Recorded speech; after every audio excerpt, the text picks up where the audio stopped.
Assalamu alaikum dear students. My name is Mubashra Manzoor. Welcome to my class where we are going to study computer sciences of grade 12. आज का जो हमारा topic है वो है switch statements. आप लोग सोच रहे होंगे कि कंडीशनल स्टेटमेंट्स की बात हुई थी, तो switch is another kind of conditional statements that we are going to discuss in this lecture. So dear students, जैसे कि मैंने आपसे कहा कि हम एक और तरह की कंडीशनल स्टेटमेंट्स को देखेंगे आज, all together a new kind of condition which is called switch statements. Switch statements थोड़ी सी डिफरेंट हैं देन इफ एल्स कंडीशंस. हम सारी तरह के जो वेरिएशंस हैं इफ एल्स की वो ऑलरेडी कंडीशनल कंट्रोल में डिस्कस कर चुके हैं. ये जो स्टेटमेंट्स हैं they are slightly different and slightly similar to if conditions. Switch का मतलब जैसे है, स्विच का मतलब क्या होता है, आप नॉर्मली देखें तो स्विच का मतलब है ऑन या ऑफ, जो आपको नॉर्मल लैंग्वेज में स्विच की समझ आती है. इसका मतलब ये है कि कोई एक कंडीशन ट्रू है या एक कंडीशन जो है वो फॉल्स है. उस केस में आपके पास दो ही पॉसिबिलिटीज़ हैं, या तो आपका जो स्विच है या आपका जो बटन है वो ऑन है या ऑफ है. ठीक है ना. तो इसका मतलब है कि स्विचिंग हो रही है. इसी तरह अगर आपके पास ऑल्टरनेटिव कंडीशंस भी हों, जैसे इसकी एग्जांपल हम ऐसे ले सकते हैं कि आपने अपना वो देखा होगा regulator of your fan. Sometimes तो वो बिल्कुल लूजली वो होता है, प्लेस्ड होता है, यानी कि वो लूजली आप उसे जितना मर्जी रोटेट कर सकते हैं. लेकिन समटाइम्स अगर आप कुछ थोड़ा बेहतर वाला उसका वर्जन देखें तो उसके ऊपर नंबरिंग होती है, यानी कि वो 0 से 1 पे जाएगा, 1 से 2, 2 से 3. तो now you have switching among alternatives, यानी आपके पास मल्टीपल कंडीशंस हैं और आप किसी एक कंडीशन के ऊपर उसको जो है वो सेट कर सकते हैं. तो स्विच स्टेटमेंट्स भी कुछ इसी तरह से काम करती हैं. लेकिन स्विच स्टेटमेंट्स जो हैं उसके अंदर कुछ वेरिएशंस हैं फ्रॉम इफ कंडीशंस. आप सोच रहे होंगे कि अगर हमारे पास ऑलरेडी इफ के इतने सारे वेरिएशंस मौजूद थे तो हमें स्विच स्टेटमेंट्स की क्या ज़रूरत थी. एक तो switch statements are pretty easy to use within alternative conditions, plus they are specifically used for the expressions where values are either integers or they are characters. यानी इफ में हमारे पास बहुत एक्सट्रीमली फ्लेक्सिबल कंडीशन की options थे, यानी कि हमारे पास strings भी हो सकते हैं, हमारे पास किसी तरह के भी एक्सप्रेशन की वैल्यूज हो सकती हैं. On the other hand they are little bit limited towards integers as well as characters. इसके अलावा ये कि आपके पास जो स्विच स्टेटमेंट है उसके अंदर केसेस बनते हैं instead of using the if conditions और इफ एल्स कंडीशंस. यहाँ पे आपके पास डिफरेंट केसेस डिस्कस होते हैं. अच्छा, इन केसेस को आप केस लेबल भी कहते हैं. लेबल का वर्ड अगर आप देखें अभी तक के लिए हमने पहली दफ़ा यूज़ किया है किसी भी प्रोग्रामिंग लेक्चर में या किसी भी सी के सिंटैक्स में, मैं पहली दफ़ा ये वर्ड यूज़ कर रही हूँ विच इज़ कॉल्ड लेबल. अच्छा, लेबल जब सी में हम बात करते हैं इस तरह से, लेबल का मतलब है एक ऐसी चीज़ जिसके आगे कॉलन मेंशन्ड होगा. ठीक है, यानी इसका मतलब ये कि वो एक चीज़ है जिसके ऊपर रिटर्न करना है आपका जो प्रोसेसर है उसने, इन केस कि वो ट्रू होती है या फॉल्स होती है, या उसने जंप करना है टू डिफरेंट लेबल्स. यानी अगर पहला लेवल ट्रू नहीं होता तो उसने नेक्स्ट लेवल पे जंप कर जाना है.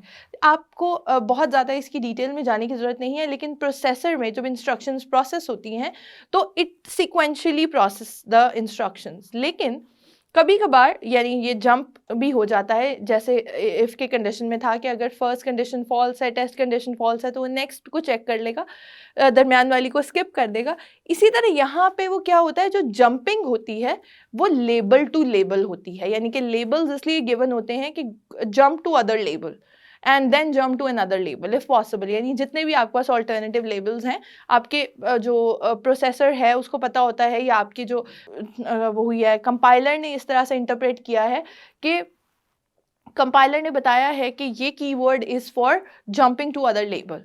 ठीक है, तो हमेशा जो लेबल्स हैं वो कॉलन स्पेसिफाइड होते हैं, यानी कि कॉलन उसके आगे टर्म जो है वो मेंशन किया जाता है. कॉलन का मतलब ये वाला साइन जो कि दो जो डॉट्स हैं उससे मिलके बनता है. ठीक है, उसको आप कहते हैं कॉलन. और ये सेमी कॉलन से डेफिनेटली डिफरेंट है क्योंकि semicolon is sensitive because of the termination sign. इसके केस में अगर आप देखेंगे तो ब्रेक का यूज़ भी होगा.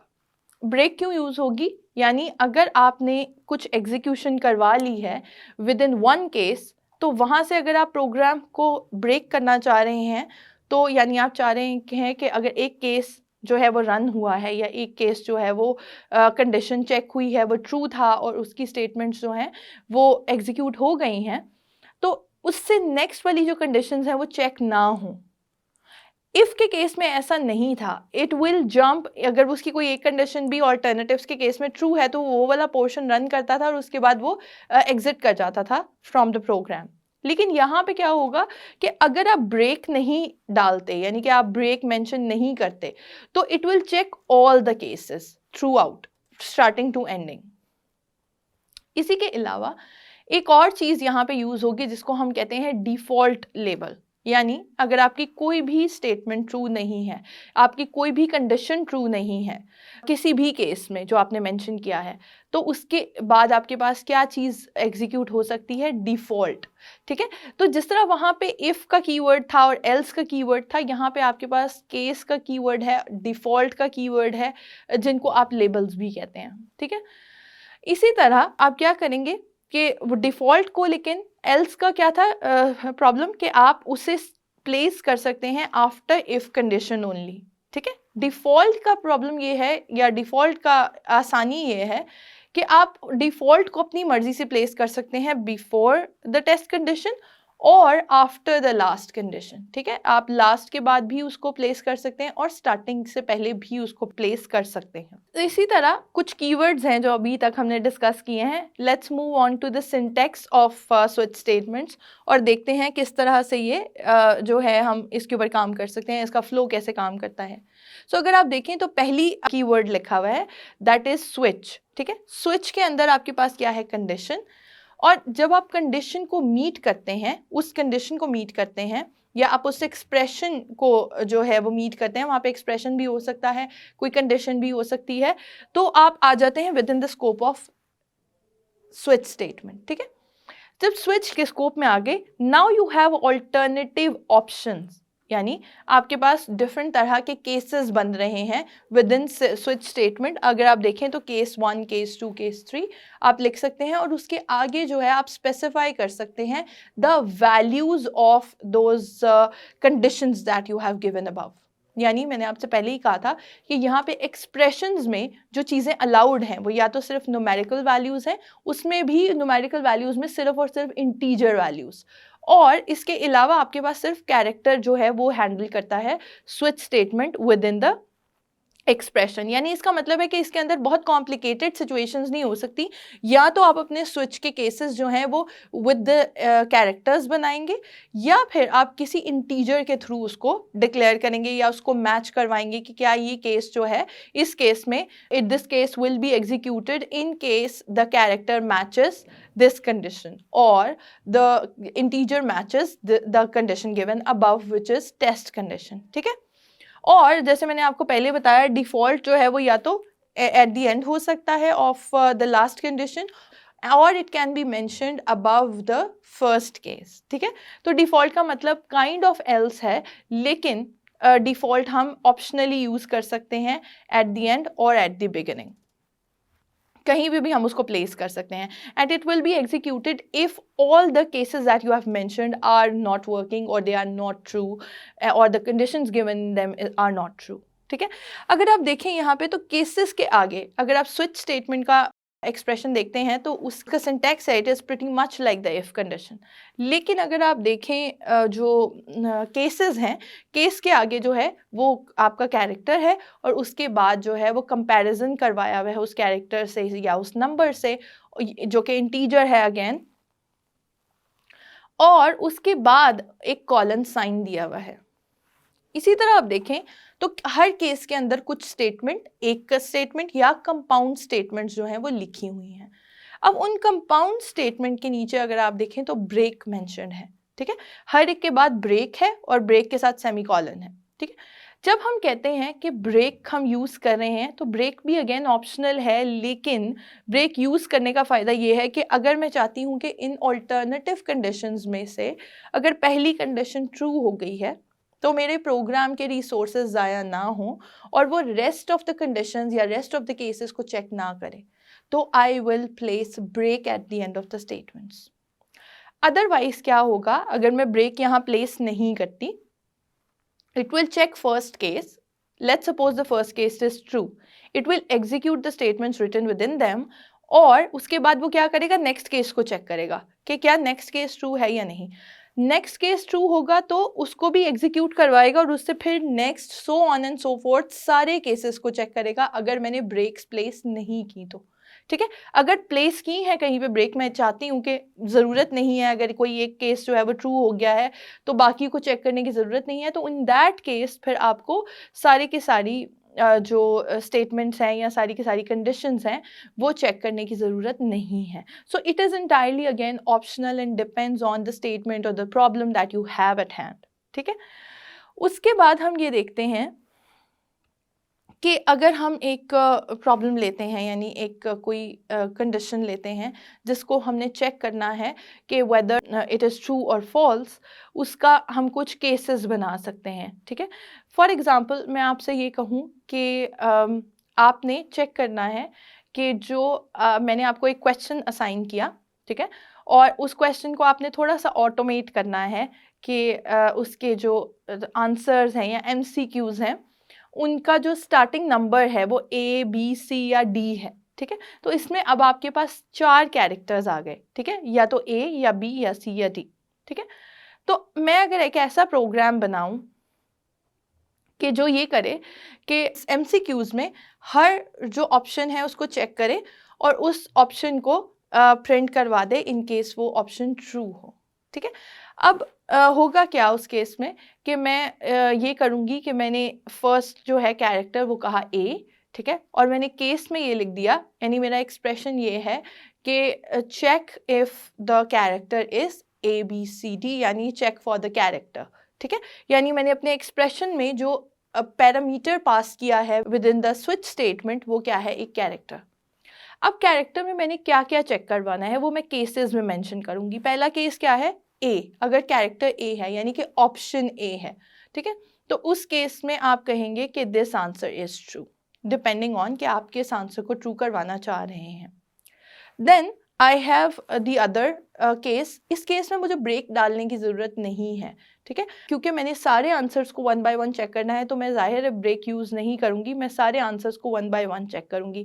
लेट्स से मैं कहती हूँ कि मैंने सारे के सारे जो ऑप्शंस हैं वो सिर्फ प्रिंट करवाने हैं स्क्रीन पे, तो इन इवन दैट केस मैं कहूँगी कि अच्छा जो A ऑप्शन के साथ लिखा हुआ है ना, just print that on screen. उसके बाद मैं कहती हूँ कि अगर कैरेक्टर B है, B के साथ जो एसोसिएटेड ऑप्शन है वो भी वो प्रिंट करवा देगा on the screen. Then I move on to this next case which is C. तो चेक किसके लिए करेगा, कंडीशन क्या है, कैरेक्टर उसने चेक करना है कि क्या कैरेक्टर C है या नहीं. जो C के साथ एसोसिएटेड ऑप्शन है वो हमने प्रिंट करवा दिया. Then we have another one which is D, और D के साथ जो एसोसिएटेड ऑप्शन हम रखना चाह रहे हैं वो हमने प्रिंट करवा लिया. इस तरह से आप क्या कर सकते हैं, एक छोटा सा MCQs बेस्ड पेपर जनरेट कर सकते हैं यूजिंग स्विच स्टेटमेंट. आप इसको ट्राई ज़रूर कीजिएगा. अच्छा, स्विच स्टेटमेंट्स जो होती हैं इसके एक्सप्रेशंस में आप मल्टीपल कंडीशंस भी दे सकते हैं, सिंगल कंडीशन भी दे सकते हैं. इसको हम प्रोग्राम के थ्रू भी एक दफ़ा एग्जीक्यूट करने की कोशिश करेंगे इनटू नेक्स्ट लेक्चर. जब हम बात करते हैं स्विच स्टेटमेंट की तो how is switch different than if statement, ये भी बात हम ऑलरेडी डिस्कस कर चुके हैं, लेकिन उसके अंदर कुछ डिटेलिंग है जो हम डिस्कस करेंगे.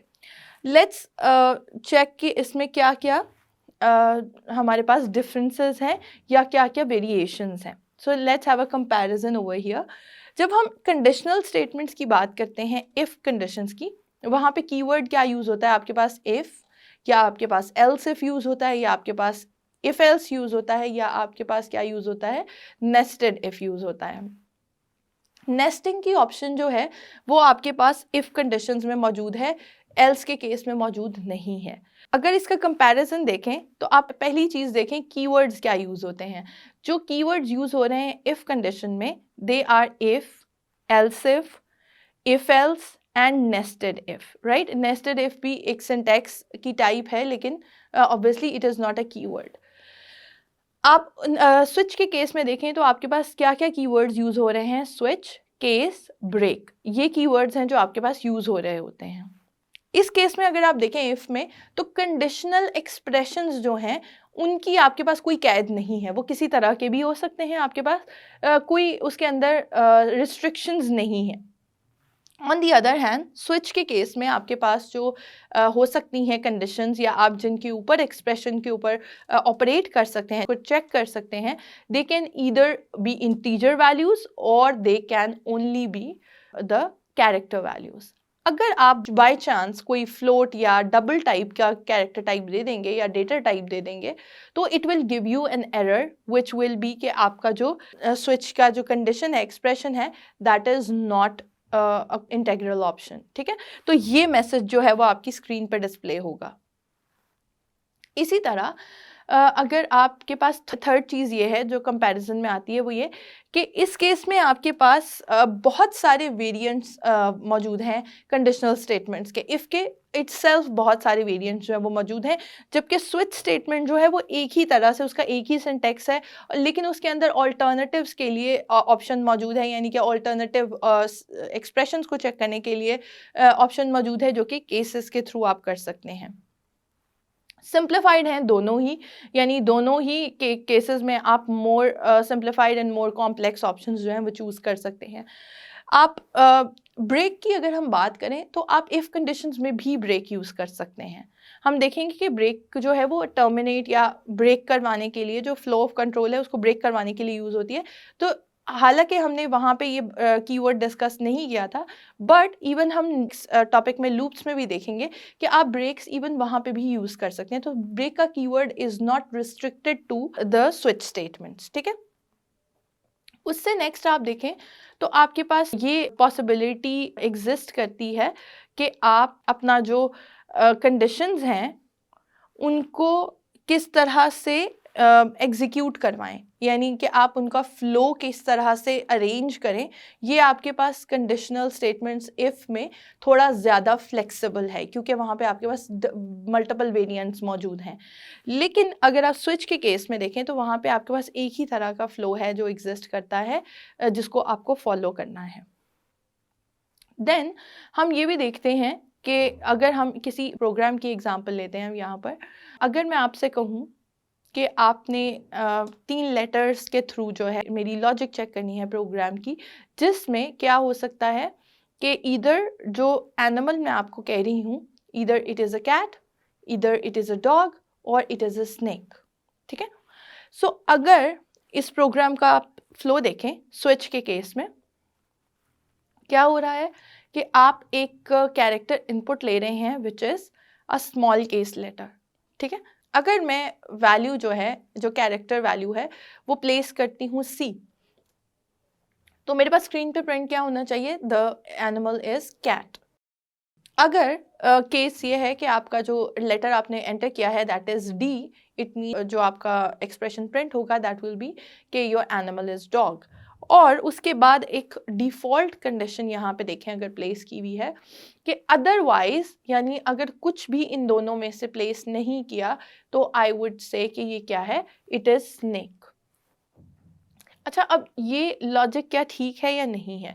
अगर हम देखें कॉन्सेप्चुअली तो there can be any other animal is well, right. तो एक ये तरीका हो सकता है कि हम या तो इसको एक और केस बना देते स्नेक को एस के साथ, और फिर हम कहते कि ये जो हमारा थर्ड जो केस है वो ये है कि if you press S that means your animal is snake. ठीक है, तो इस तरह से आप एक छोटा सा प्रोग्राम डिज़ाइन कर सकते हैं।